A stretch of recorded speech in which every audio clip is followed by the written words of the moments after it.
Justin, popping in with a quick explanation. This episode was recorded back in June of 2019, a fact that will become increasingly apparent as the episode progresses. Normally such a delay would be due to sheer editing incompetence, but this time the delay was due to sheer Google Drive management incompetence. With that said, we still think the episode is a good one and didn't want it to go unheard forever. As our show seeks to uncover artifacts from the internet, it is only fitting that we uncover our own artifact of sorts, and so, without further ado, the Weekly Artifact's very own Lost episode.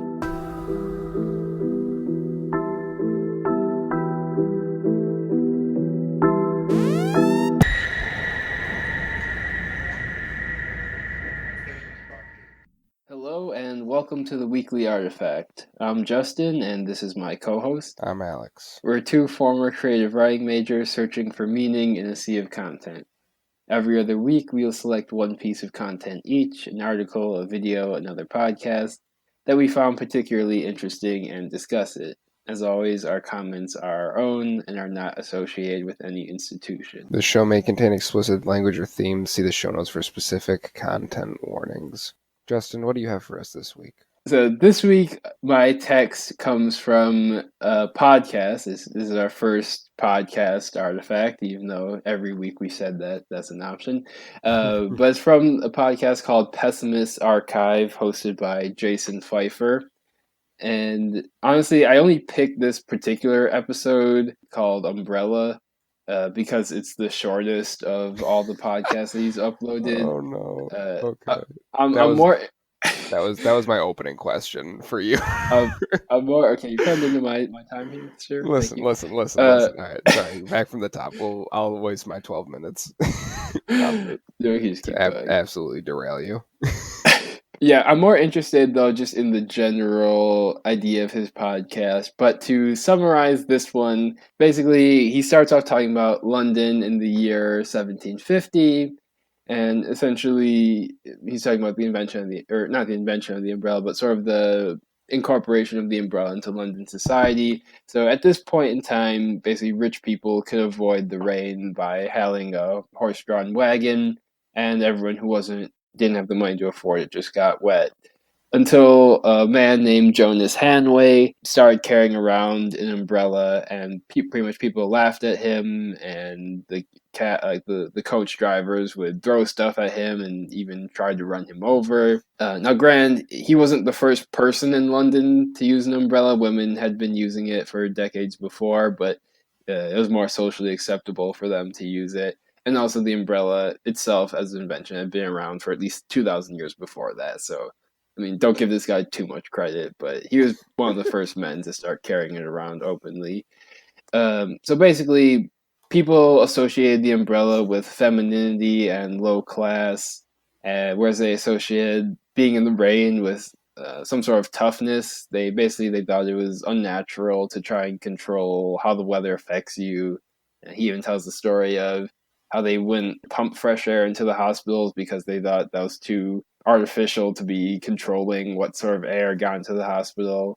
But yeah, but he kept carrying his umbrella until, trying to fight off the stigma. Towards the end, he sort of discusses where the umbrella stands now, and so he brings up sort of the way that the stigma has somewhat gone away about the umbrella, but it still exists. He brought up an example where some Marines held an umbrella for Obama back in 2013, and people raised the point that technically by the Marine uniform standard, men in Marine uniform can't actually hold umbrellas, although women are allowed to. And he said people in England still actually don't carry around umbrellas that often. And part of the reason he says this is he has a quote, "The umbrella isn't really about rain, it's about comfort." And basically, since it rains so frequently in England, he sort of says that it's just more comfortable to get wet than to constantly carry around an umbrella.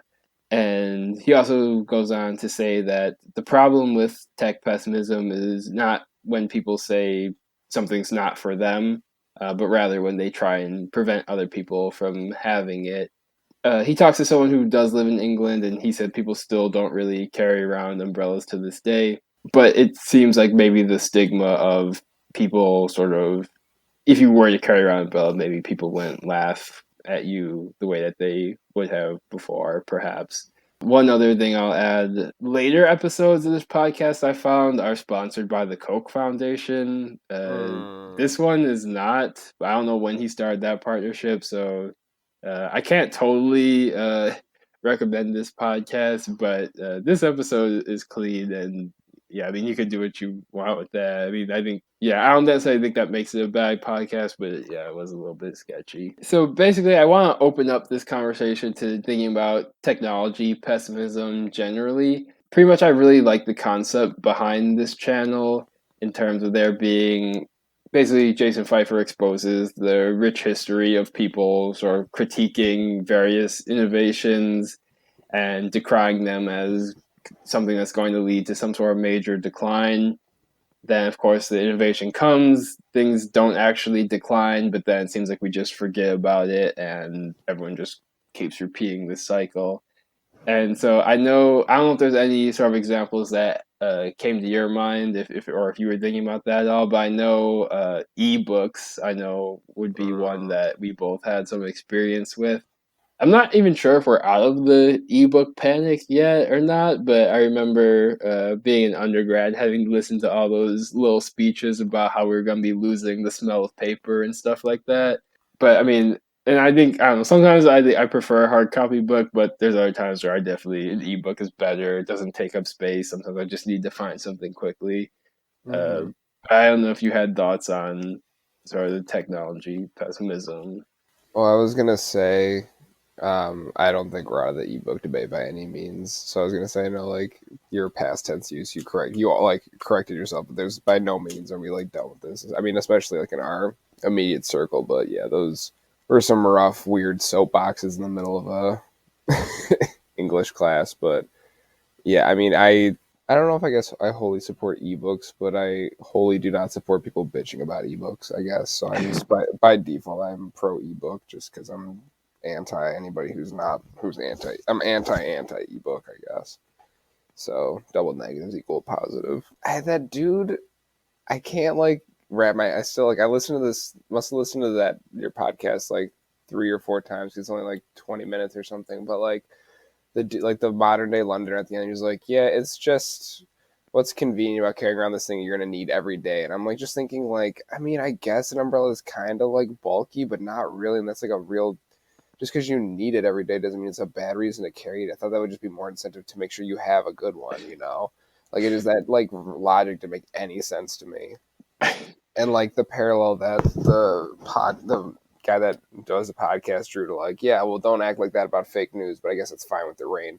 I'm like, I guess, but it's just it's a bad position. It's not like necessarily harmful with rain, but like ignore the reality to like face where the fuck the line was. Just like, this is a bad take.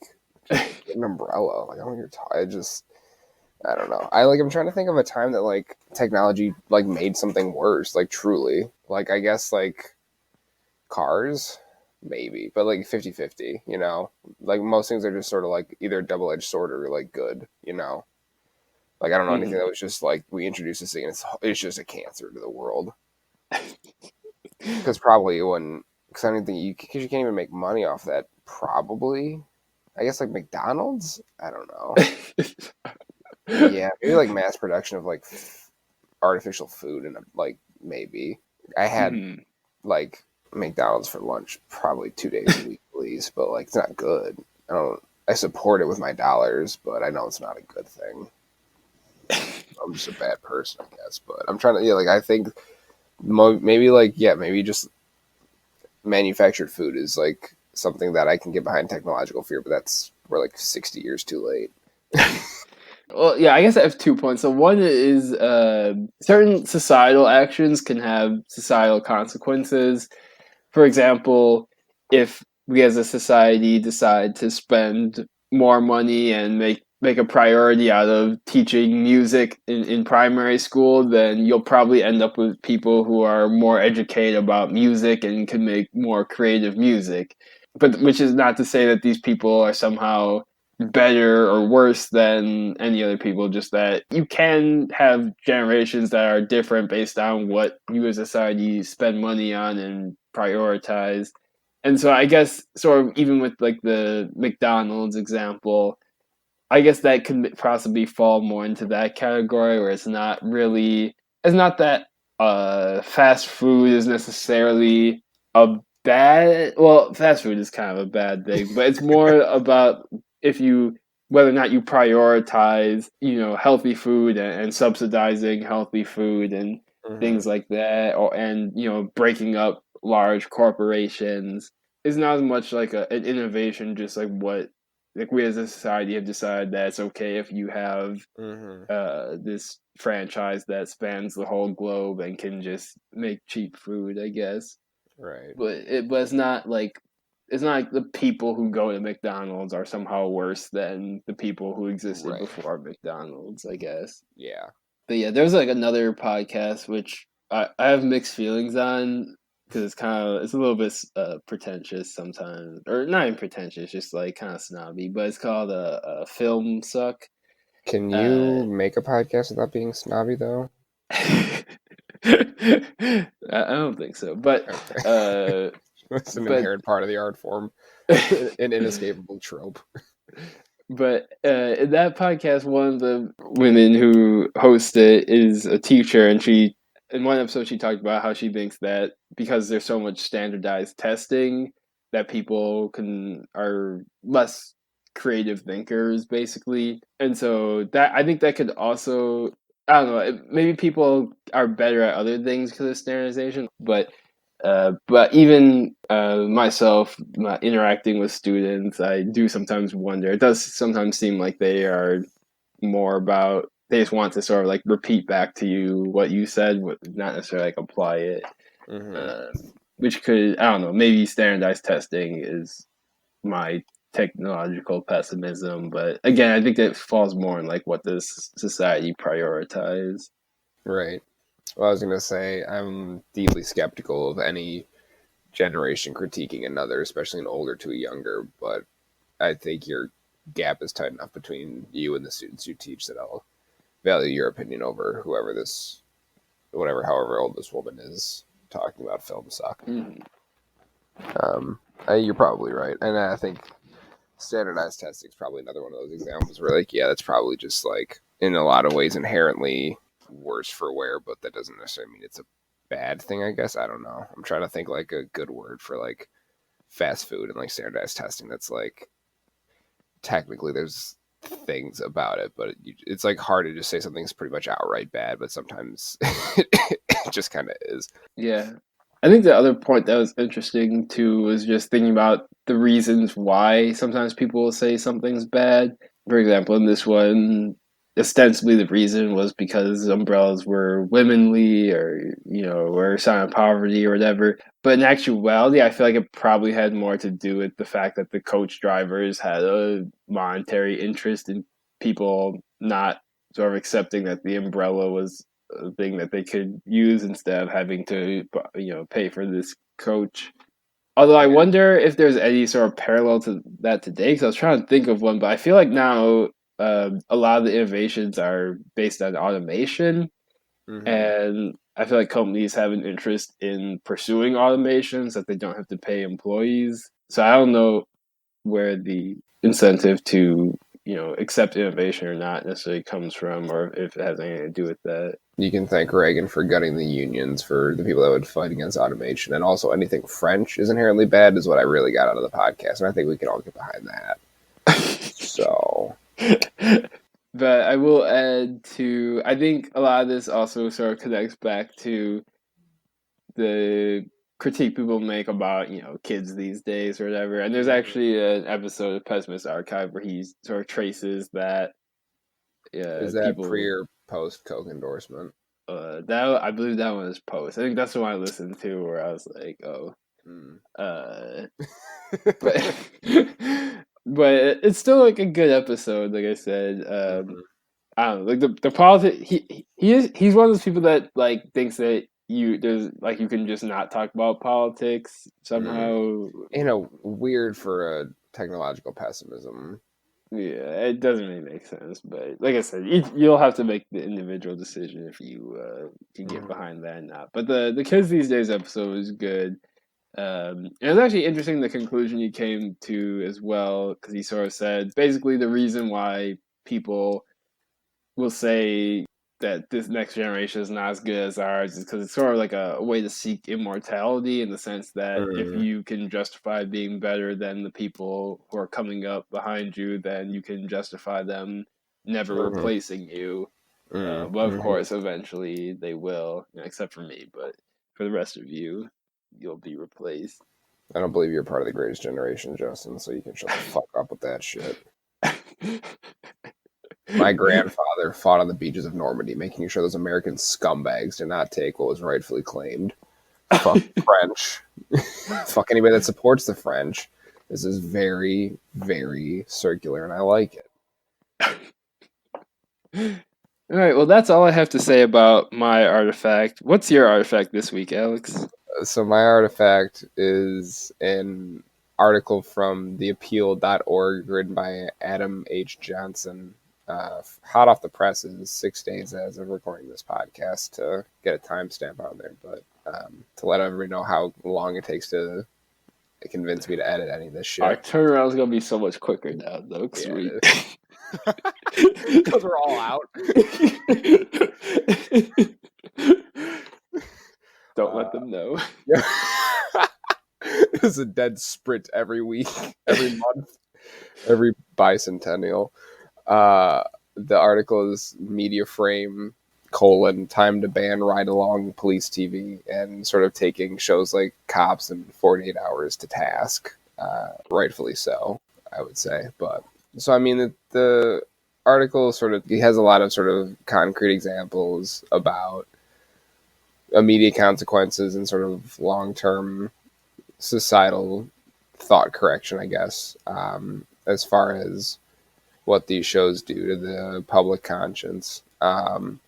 And so they open with an anecdote about a man named Peterson who was arrested for a murder on the show The First 48. And he subpoenaed Mr. Peterson's attorney subpoenaed the show for the unused episode footage, and the producers swore under oath in October or whatever of 2014 that the show had destroyed the footage. And then cut to the next May, so about 7 months later, a member of their social media team posted a deleted scene to their Facebook page from the episode.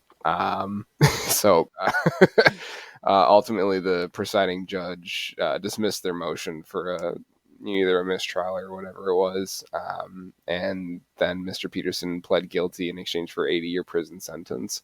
So it all worked out in the end. And then they give a lot of sort of small snap ones, and I'm just going to sort of give those because the point is fairly obvious, as to the effect these have. So I think the sort of incidents that they list will be more impactful, but we'll talk sort of at length about the issues and how we feel about these. But in 2017, the show Live PD filmed and aired a car chase that ended with a severely injured 2-year-old. The same year, a South Carolina woman learned of her own son had been killed while she was watching the show Live PD, which follows the police during the patrols. In 2018, a Miami man received a $1.3 million settlement after being falsely accused of murder on the First 48. And a sound technician for Cops was shot and killed by police in 2014 while filming a police encounter in Nebraska Wendy's. So, I mean, this is real life, and I mean, these things, even though it is happening on your screen, it's not existing in a bubble. These are real people's lives, and there are sometimes deadly consequences to having an entire production company's film crew on a hot set of active gunfire, and sometimes people get fucking killed. In 2010, a 7-year-old Ayanna Stanley Jr. was shot and killed by Detroit police in a raid accompanied by the First 48 camera crews. And so this is where it sort of really shows the worst of it, because according to an article from the Huffington Post with a quote from the former Detroit mayor where this happened with the Detroit police, He said activists argued that having a television crew present could have affected how the police executed their search warrants the night Ayanna was killed, creating more of a spectacle than was necessary for the sake of the cameras. And we'll talk about this, when we get into the discussion, but there already is too much of this sort of like hero cop action movie, guns a blazing mentality, I think, with a lot of people going that want to be police officers, and like shows like this are not helping at all. Obviously, it's just sort of instigating that. And there's some sort of hard facts, like statistics about how these shows are operated that exploit a later quote, a resident from Spokane, Washington, where one of the shows had been filmed, said that this parade of people of color, people with disabilities, people in poverty is not something a community needs. It's something our community should be. It is not something our community should be perpetuating. And when they on the shows, they ran and some investigatory company ran hard data collecting 68,000 data points and found that the show Cops led with crimes committed by African Americans at a disproportionate rate, and that black suspects are 17% more likely to be arrested before the first commercial than a white suspect. There's more bits in the article that people are free to read for themselves, but I'll lob it over to you first, Justin. Do you ever watch any of these shows, or what is your relationship with any sort of live, real police procedural show? I vaguely remember watching them, not actively really, but I feel like my parents would just maybe like turn them on when I was little. I definitely haven't seen one in probably more than a decade, but I'm familiar with the genre. And I guess I never really thought much about it because I was just a kid. But yeah, I mean, now I know that they're just kind of messed up, like for many reasons, most of which the article touches upon. But yeah, that's probably my relationship to them. Mm-hmm. I just remember watching an episode of Cops, like not watching, like walking in and somebody else watching it a few months ago, and I was like, "This is real. This is real fucked up. I don't. I don't know why I'm watching this person have their lives actually ruined on television." And they talk about that, where they interviewed 11 suspects that were on Cops, and they said all but one of them either did not give their legal consent to appear on the show, were too inebriated to consent knowingly, or were coerced into signing, with police and producers working together to get those signatures. Yeah, I mean, then they talked about how the shows will disproportionately show examples of police going after people of color, people with disabilities, people in poverty. It reminded me of that study that showed that 1 in 5 police officers had posted racist things on their Facebook walls. Mm-hmm. And yeah, I do know people I grew up with who were posting racist things on their Facebook walls and were pretty much white supremacists who now are either working in law enforcement or trying to work in law enforcement. So yeah, so I mean I definitely know that those things are real, and I think too just thinking about the type of person that would watch a show like Cops, Mm-hmm. it's probably also going to be here for the racism, etc. So it's probably a vicious cycle in that sense. Oh, there's a lot of interlocking pieces on this, but I think it's important to definitely remember that the cops that they're showing in this show, at least some of them, you know, probably even maybe a majority of them, but at least some of them are definitely racist, and Mm-hmm. so it shouldn't be shocking when you see them being racist. Right.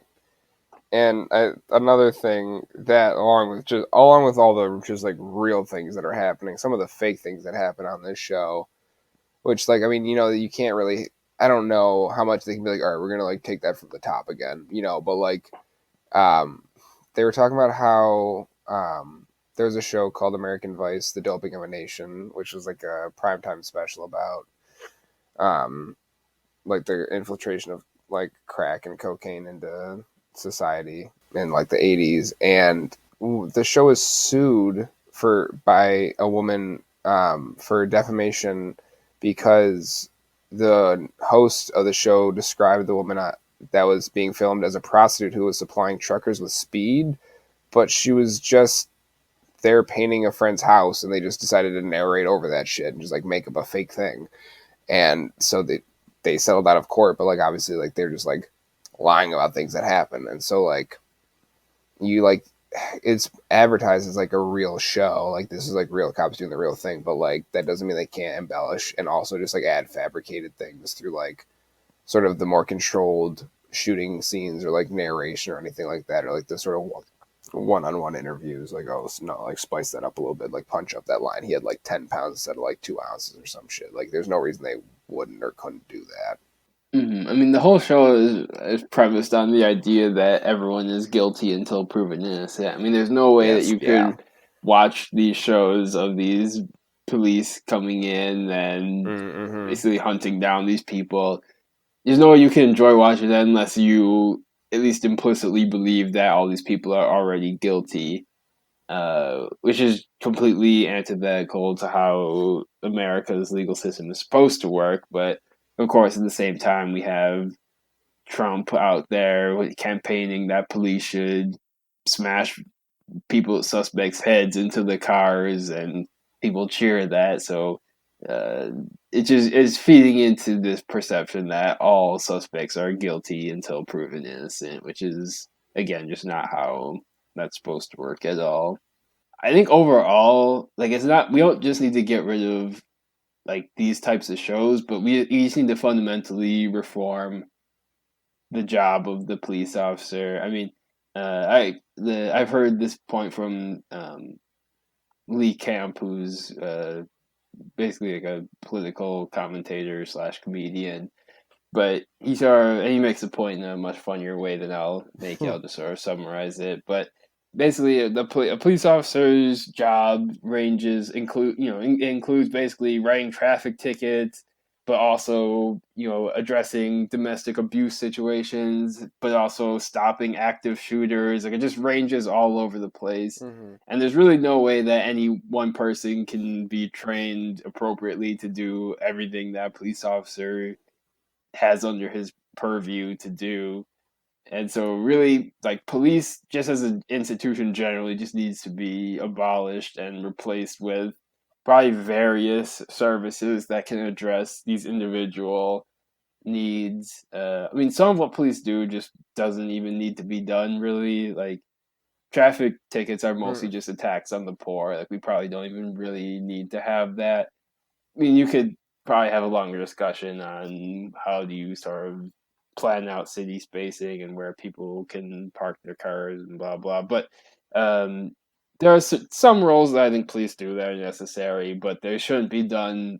They should be done by specialists. Like police aren't trained to deal with mental health issues. You need someone who's specially trained in mental health issues if you're going to if you have a Mm-hmm. situation involving someone with a mental health issue. So I mean, it really goes beyond just getting rid of these shows. It's really a fundamental problem with what the Right. occupation of police officer even is. And then the other point I can make too is perhaps a little bit too far in the weeds, but there's an essay by Stuart Hall called "Encoding, Decoding," which I could recommend. That's sort of about this process of how people can interpret things in different ways, but the media will also try to sort of impose certain interpretations upon the audience, and they're always sort of interacting with each other. So the media is always trying to give you what they think you'll interpret a certain way or whatever. But I just sort of I got connected to this piece just because thinking about the ways that they talked about how basically like this stems from the war on drugs and how it's sort of meant to get people to believe that what police do is good, but at the same time, then people end up sort of craving the show.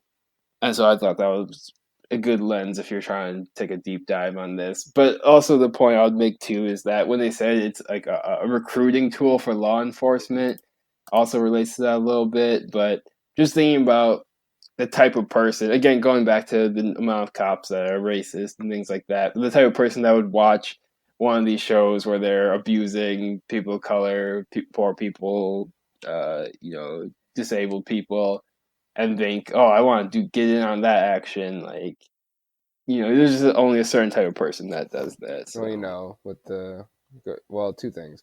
you have About 10 getting into the seconds. week. Thank you for eating up all my 12 minutes. By the time I got 10 seconds left, you fucking 10 seconds left. This is a hard timeline, buddy. You better make it good. Nope, that's it. Fuck, I knew it. Hope it was worth it. Christ. Just say whatever you gotta say. Oh, is that okay? It was just gonna be a stupid pun and a joke in bad taste. Now you got me all heated. Firstly, about getting too much into the weeds. The show is the Weedly artifact, and now it's gone. It's not even worth it. It's a bad joke. Now it has to be cut. It's like it was just. It was. I was gonna say it when you said it, and then I didn't really want to, and but I'm sitting with it. I'm like, somebody else needs to hear this piece of shit. So that was worth it. Secondly, it's not even worth bringing up this one either because too much time has passed with your fucking into the weeds bullshit, like 7 different things. But I was gonna say when you're like, you assume these people are guilty. I was gonna go on a side tangent about fucking Dog the Bounty Hunter's dumb bitch wife who's dead and how it's like the world's a better place. But fucking now that's gonna sound way too spiteful and like vindictive if I talk about 20 minutes after the fact. It's never fucking mind. Oh my god, this is supposed. Holy shit! And I want to save this rant so I can do like a nice edit to like this is supposed to be a fun thing for us. This is supposed to be a sort of safe room, and then it would just cut right there. But like I don't fucking know anymore. I don't know how to transition. Oh fucking, I'm gone to shit. This timing was supposed to help us. It's only made us worse. It's divided us. This is what the Patreon people pay for. Christ. Give your dad this raw audio. Make his Wednesday. I don't even know what the last thing you said. Oh, the recruiting tool. Well, I just got a ticket for not wearing a seatbelt 3 blocks from where I was to where I was going. So yeah, traffic. I'm disproportionately discriminated against and affected by traffic tickets. Wholeheartedly agree. And so if they had vacant spots and they weren't had a waiting list for cops, maybe I wouldn't have gotten harassed for bullshit. But whatever. I don't know how to transition. Just cut it there. Just do the noise. I don't know how to. Should we try to do that? Should I just somewhere in the middle of all this just fucking cut it? Like just.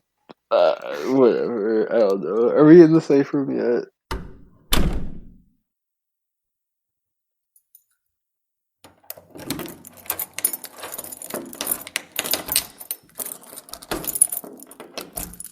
Now that we're in the safe room, Alex, feel free to go ahead and say what's on your mind.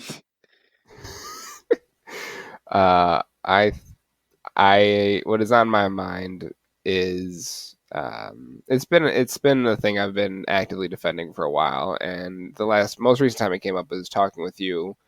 But it is narrowly going to the movies by yourself, but just in wide support of doing things traditionally associated with like a group activity or even like a couple thing alone, and just enjoying doing that because man, that shit's the best. Oof.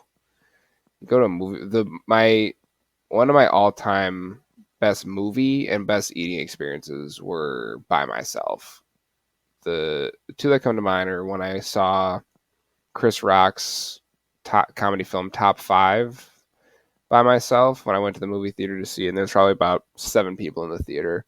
That movie was hilarious. And it was just nice just to, because you get to just sit there, you get to enjoy it. You don't have to, there's no facade, there's no charade you have to put up with anybody else. I mean, maybe it's probably also good for the same reason on the other side to see like a sad movie or something like something cheesy, but you get to laugh at what you want to laugh at. You don't have to stifle it. You get to not laugh at anything. You don't feel like you have to like laugh at anything. You don't have to laugh at something. And then probably the best meal I've ever had was after I got out of work one day, I decided I want some sushi, and so I went to a sushi place down like 3 blocks away from where I work, and you could get it to go.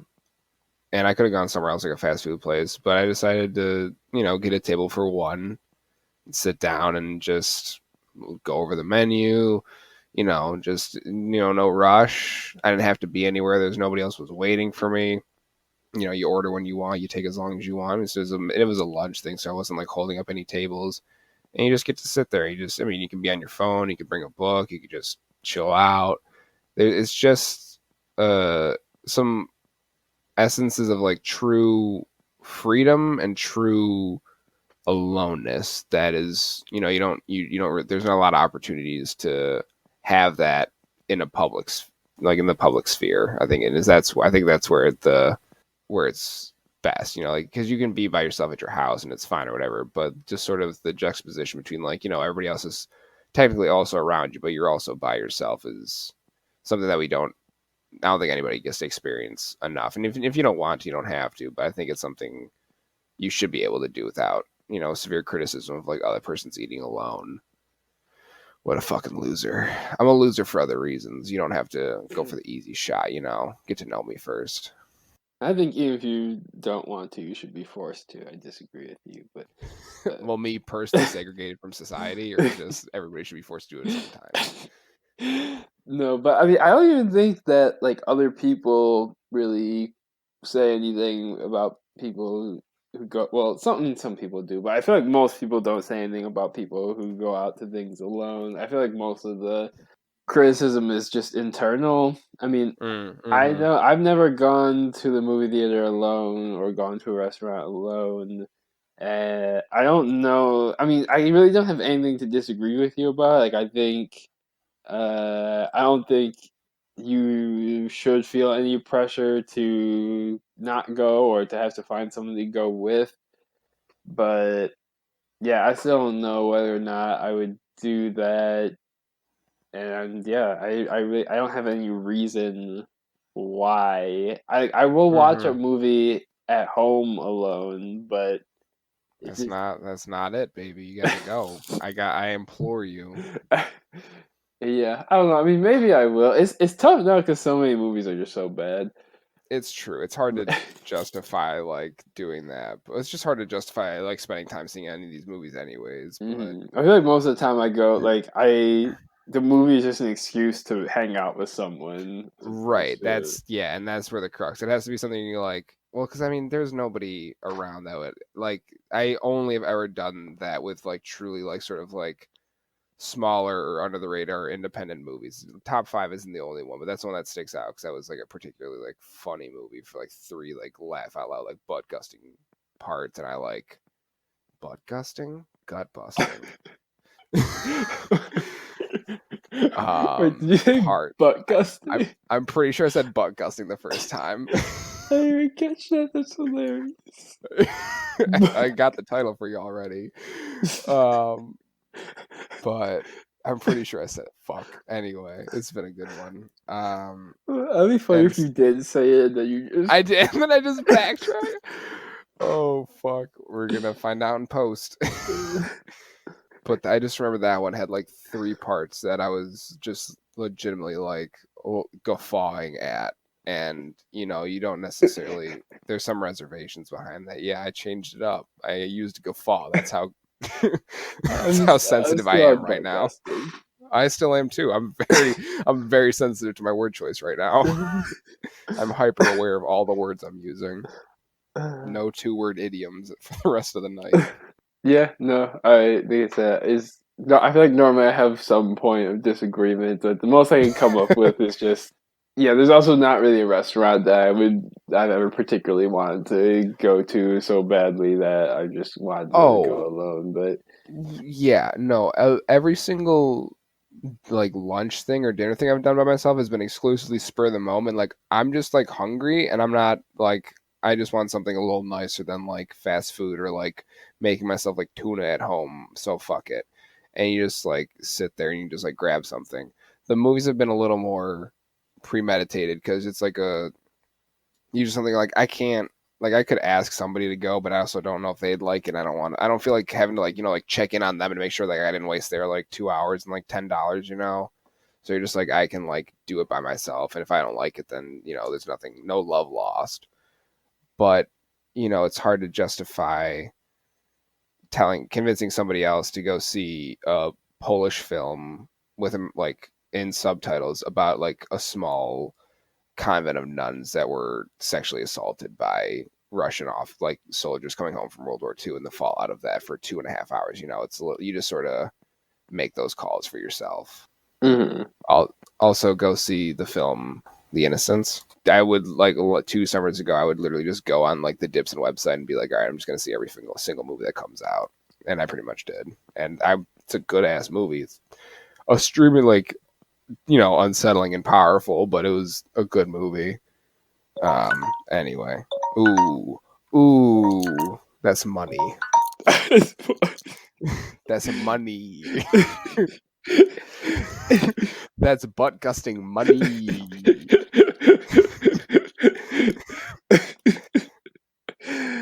My greatest fear is that I did not say butt gusting. Yeah, I really don't know. Like, I I don't. wasn't paying close enough attention to be able to say what you said. I wasn't either, but then like it was like on the back of my tongue for like when I was doing my next sentence, and I was like, something's fucked up. But Gus probably haven't tasted them, so. Yeah. Oh yeah. Yeah. Anyway, what's on your mind, Justin? So my say 10 from this seconds. week my say from this week is on Marianne Williamson and the limits of political speech. So Marianne Williamson is at best my fourth and at worst my seventh favorite candidate in this election, which really says that's pretty good. well, Out of 20, right? it really says more about everyone else who's running than Marianne Williamson. That's true. But Where Bernie is a measly 17. But basically, is she perfect? No, absolutely not. She has, she's a little bit to the right of Bernie. She doesn't support Medicare for all. There's other things that are not great about her, but she also does have a lot of good policies, which is why she's as high as she is. She's further to the left than most of the people, just not as far as some other people. So, but basically, if you listen to the debate or if you were on Twitter at all after the debate, you probably know how she's, uh, she talked about how we need to believe in love and step onto the battlefield with love, and we need spiritual energy to beat Trump, et cetera, et cetera. And now, would I talk that way about politics? No. I think it's better if candidates have more materialism in the way that they talk. Hence why, well, I've sort of been telling people, if you just sort of, whenever she says love, if you just replace it with socialism, it's a little bit, you can sort of translate what she's trying to say a little bit better. Success Well, rate what if somebody were to say just translate love with capitalism? I don't think so though, because I mean, a lot of what I know about her comes from listening to. I listened to a Current Affairs podcast where they sort of summarize what she stands for, and then I heard her actually speak on the Chapo Trap House podcast. So I know she's not totally like the host kept asking her like, why don't you just call yourself a Marxist? And she would keep saying, basically, she would keep going back to like, I really like Marxist humanitarian writings and stuff. And so she's kind of socialist, but she won't, because she's like so committed to this language of love, she won't call herself a socialist, but she more or less is. I see. But that's not really what I'm interested in. What I'm more interested in is this portrayal of her as being crazy or wacky. And I was on Twitter and I saw a tweet from a user named at Kenzo Shibata, and he had this one tweet. He had a few tweets in a similar format, but the initial one was, Marianne Williamson has some wacky ideas, but nothing as wacky as jailing mothers when their kids miss school, which is in reference to Kamala Harris's policy of jailing mothers when their kids miss school when she was a prosecutor. And so I think that really gets to this idea that, for as wacky as we want to say Marianne Williamson is, a lot of these candidates have policies that are far stranger than anything Marianne Williamson talked about. I mean, it's just kind of bizarre that we would say, talking about love is somehow over the line, but jailing people of color, poor women of color, somehow par for the course for politics. But even that aside, for example, Kirsten Gillibrand said that capitalism doesn't have to be greedy. I mean, there's not really any point in history that you can point to where capitalism hasn't been greedy. There's no, what was it not greedy when Europeans were colonizing other places around the world to extract their wealth? Was it not greedy during slavery? Was it not greedy when during the Great Depression, when greed literally caused the stock market to collapse? It gets treated as normal because it's obviously it's okay to defend capitalism for whatever reason. Or even when Biden ended his night by saying "God bless America," is talking about spiritual energy any more wacky than referencing an abstract figure from a 2,000-year-old text? And even if you do believe in God, why would he be blessing a settler colonial nation that's built on the genocide of indigenous people and the enslavement of Africans? And that's Because also Jesus engaged. loves apple pie and baseball. Think a little. It's his favorite. Go Yankees. Or Red Sox. I don't care. but, They're but playing in England. Anyway. but somehow saying God bless America doesn't get criticized the same way that Marianne Williamson talking about spiritual energy does, even though objectively both are equally completely detached from reality. If anything, Joe Biden's more detached from reality. So I think basically the point that I'm getting at too is we need to drop our intense cynicism towards anything that's not the status quo. And I think if we just listen to Marianne Williamson, even though I don't think she's right about everything, I think we can have an opportunity to change the way that we discuss politics, which is probably at least as important as any specific policy right now. So that was my thoughts on Marianne Williamson. I don't know if you saw the debate or saw any of the recaps of it. I haven't seen any professional recaps of the debates. I've seen people tweet about it, and I've seen video bits. I want to get your opinion. Should I just fire up the full thing and just sort of listen to it, or should I just get a couple of recaps sort of dispersed around from different people? I don't know how to ingest this. I don't even know if it's worth ingesting the top when it's still this sort of many people, this so diluted. Uh, I'm curious what you would suggest about somebody that hasn't sort of watched either of the debates in any real capacity. I only watched the second one. I haven't seen the first one yet. The second one had a couple good moments, and in between a lot of very painful moments. Honestly, I haven't seen anyone that's made a proper cut of all the actual best moments, and of course, people disagree on what's the best. Mm-hmm. Because some moments are just funny. Like for example, John Hickenlooper is clearly a Republican. Uh, he was trying to masquerade as a Democrat, but the mask definitely slipped off a few times, which I thought was funny. It was pretty wild. He was basically up there saying let's just agree with the Republicans so that they don't get mad at us. And it's like, okay, you're very clearly a sleeper agent, and that was kind of funny to see. But there was also some more important moments. I thought the exchange between Kamala Harris and Joe Biden was actually pretty good. I don't like Kamala Harris, but she's actually a very good speaker. My only problem with her is that nothing she says really makes sense in light of her career as a prosecutor. Mm-hmm. But she actually did a very good job at the debate, and so I think some of her lines and like I said, the exchange with Joe Biden's good to see. I mean, Bernie did what he does. Some people were saying, basically, you probably heard what Bernie had to say before. It's still 100% true, but overall, the debate was very painful to sit through. So I can't really recommend sitting through the whole thing, but there was moments. Mm-hmm. Yeah, well, that's the thing.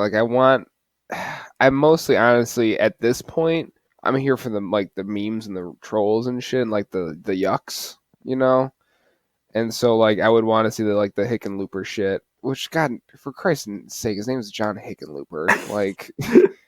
That's an oil tycoon I've ever fucking heard one. What are we doing here? I know there's like one podcast that I listen to that like does recaps, but then I'm just once you hear the recap, I just want to like I'm just gonna like want to like watch the raw footage anyways. Obviously not in whole, but I'll like to find those bits. But all right, that makes sense. Yeah, all right. Don't watch the whole thing because fuck, is it tough? That's Mhm. a oh I like that. That's a good end. Well, that's our show. See the show notes for a link to view the artifacts for yourself. Music for the podcast is produced by Nicholas Pizzuto. Rate us 5 stars on iTunes, tell a friend, tell an enemy about the show, and join us again in 2 weeks as we find 2 new texts to discuss. Hey Justin, do you want to play a game of Never Have I Ever? Okay. Never have I ever called a local television station on 9/11/2001 to say that now my building is the tallest in New York City.